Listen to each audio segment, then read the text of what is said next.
What's up, everybody? Welcome back to another KBO Collections hobby drive. Got a cold one today, definitely. Had a bit of snow over the weekend. Not a lot, but you know, a little bit. So anyway, what I'm going to do is I'm actually going to turn the camera around before I get going, and that way you can kind of see what you can kind of see the little bit of snow that we got. Like I said, it's not a lot. It's a bit. It was more yesterday, but a lot of it melted. So, you know, and here we've got a car coming through the wrong way of a one-way. So that's no shock. That is Korea. This is a one-way loop. If you can see, you see the arrow right there. One-way loop. Yet you have cars that do that shit. So anyway, but yeah, that's what they do, man. So, and people wonder why they get stereotyped as being terrible drivers here. Well, it's because they actually are. At least in terms of obeying laws. They may be able to like maneuver well, but they break a lot of laws and do a lot of stupid shit. But anyway, so yeah. So just headed into work, and basically don't have a ton of hobby-related stuff to talk about. This guy right here just came off at full speed and didn't yield as he was supposed to. You know, like yeah, they're turning it up a notch this morning. They're all doing it big. So yeah. So anyway. Yeah, drivers this morning. They're annoying me already. So yeah, so I don't have a whole lot hobby related to talk about. I do have something that I want to ask in a bit, but I'll get there in a minute. But one of the things that I wanted to talk about was like basically I changed out my router the other day and all that. And it's definitely helped. I've got more range and everything is better on that end and everything. But at the same time, I've been thinking like it really is time to change out or upgrade the computer. It's just getting slower and slower, and you know, and also with me being into photography and photo editing and stuff like that, it can be a bit of a pain when you're working on like a little 13-inch laptop trying to like view the photos and edit in Photoshop and all that kind of stuff. It's just a bit of a pain. So anyway, so basically I was thinking, I was like, so looking at computers, kind of found some similar stuff to what I was wanting in terms of spec-wise. I was like, and it's nothing fantastic. It's basically your standard specs these days.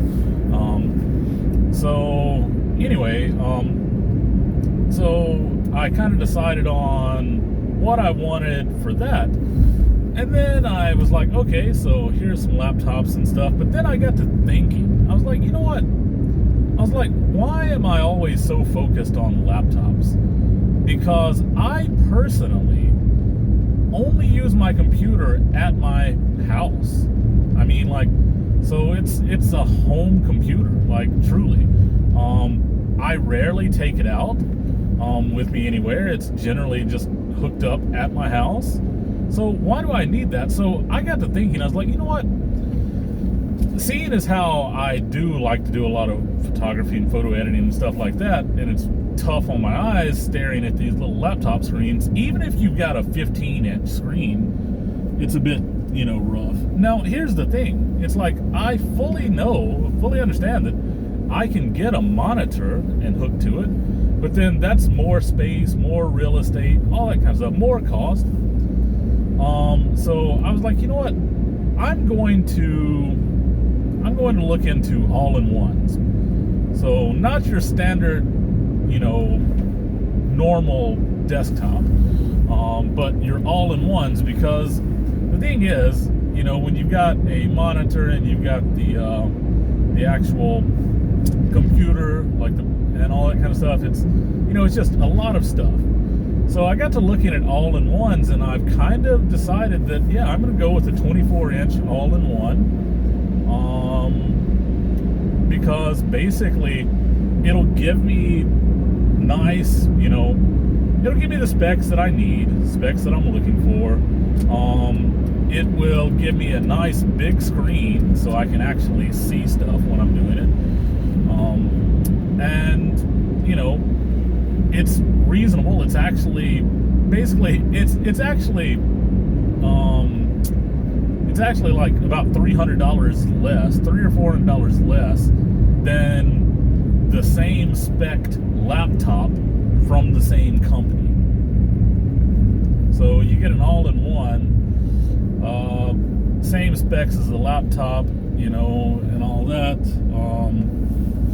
basically for less. Now I get it. I understand that they're packing more punch into a smaller laptop and all that. I get it. I understand, but at the same time, it's kind of like, do I need a laptop? And here's the thing: just because I'm upgrading and replacing the laptop that I have, I'll still have the laptop.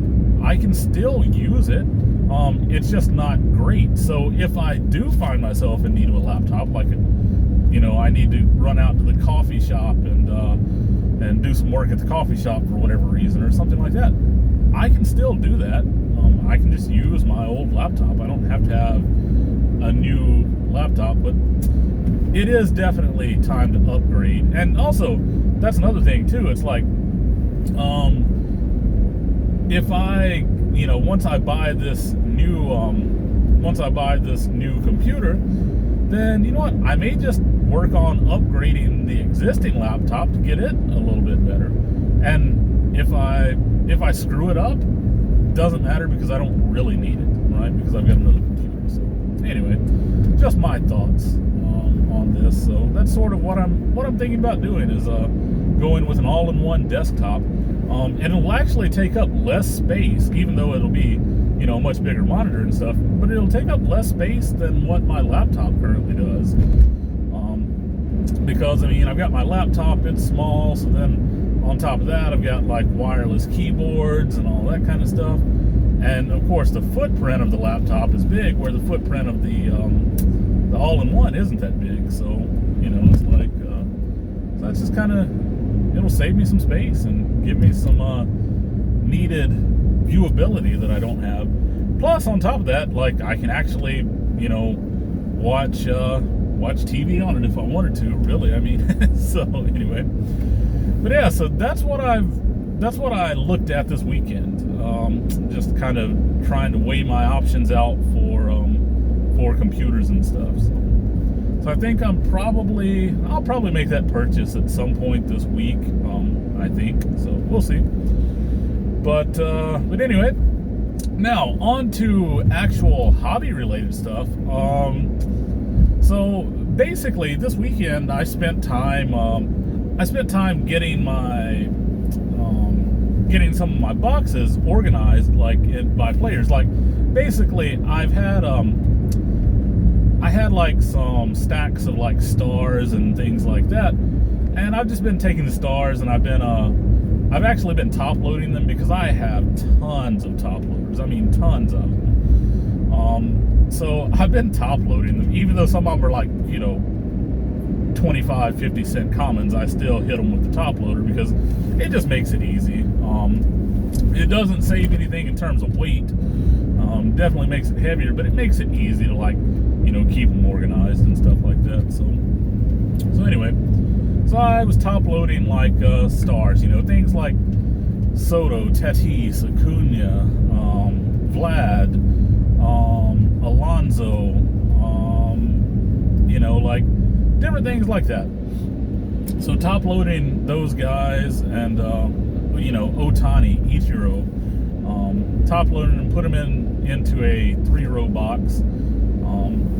And it got me to thinking, because I'm not super knowledgeable in terms of prospects and things like that. I know some of the stuff, but I don't know a lot of it. But I do have quite a few, like, first Bowmans and first Bowmans and not just first Bowmans, like heritage miners and like all these different things. Of course, I know your big guys like Wander Franco and stuff like that, but there are also some big guys out there that I don't know, like that I don't, it's like, I mean, when I say I don't know, like I've heard them, but I don't really know what they are in terms of like cards and the card market and what they're expected, what's expected to happen with those cards. So I kind of wanted to pose a question to all of you out there that are probably much more familiar with these things than I am, but who are some of these prospects that I should be looking at, pulling out, maybe top loading, pulling out and just setting aside for this coming season? And that's what I'm looking at, is like for this coming season, who are some guys that I need to like pull for this coming season? And we're talking about basically mostly 2019 and up stuff that I have. I do have some 2018 Bowman, but it's mostly 2019 and up. So 2019, 2020, 2021, like that kind of stuff. So who should I look for? Who should I pull out? What firsts, or not even just firsts? I mean,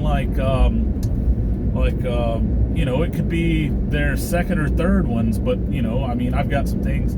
For example, I've got Julio Rodriguez. I mean, I think he's supposed to be like a pretty solid, future player for the Mariners. So I got like Julio Rodriguez. Well, I mean, I know that his first was a few years ago, but then I've also got some of his like second and third Bowmans and stuff like that, but in things like Mojo refractors and stuff. So, I mean, I know I should pull those probably. So, but what are some of the guys that, that you guys are big on that you would be pulling from these boxes and stuff?